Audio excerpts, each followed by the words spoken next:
Манай улсын хувьд бол одоо юу гэдэг яг одоо эмэгтэйчүүдийн оролцооны төвшин улсын их хурал дээр 26 орчим хувь бол одоо эмэгтэй гишүүд байна. 32 эмэгтэй гишүүн болсон 27%-ийг бүрдүүлээд за энэ бол Аз намхан далайн бүстэй бол бас тэргуунд орж ийнэ гэдэг нэг талын бол сайн. Гэхдээ гендер гэдэг бол зөвхөн эмэгтэйчүүдийн гишүүн эмэгтэйчүүдийн асуудал огтос биш шүү дээ. Тэгэхээр хэний эрхэн зөрчигдөд байна уу?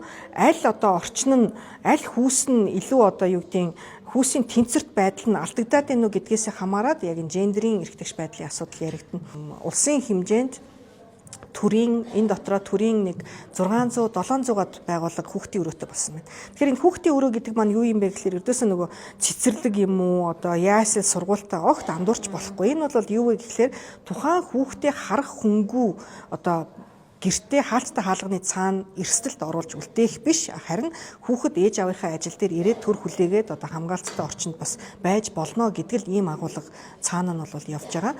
Тэгэхээр яг энэ хүүхдийн одоо аюулгүй байдлыг хангах нь бас энэ гендерийн одоо мэдрэмжтэй ажлын байр гэж хэлж болно гэдгийг бол бас төрийн ордон маань өөрөө төрийн эрх барих дээд байгууллага юм бол одоо энэ бусад гаргаж байгаа энэ хууль тогтоомжоо мөрдөх юм уу? Жишээлбэл хөдөлмөрийн тухай хуулиар хүүхд хамгааллын бодлоготой юм уу?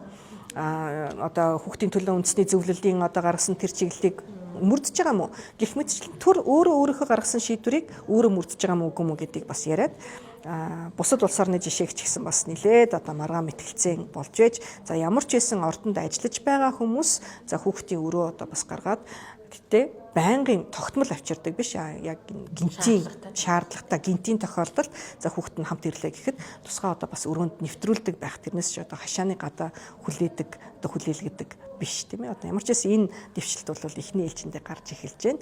Гэхдээ хэрэгжиж эхлэегүй яа тэгэхээр журам бол яг одоо батлагдах процесс дээр явж байгаа.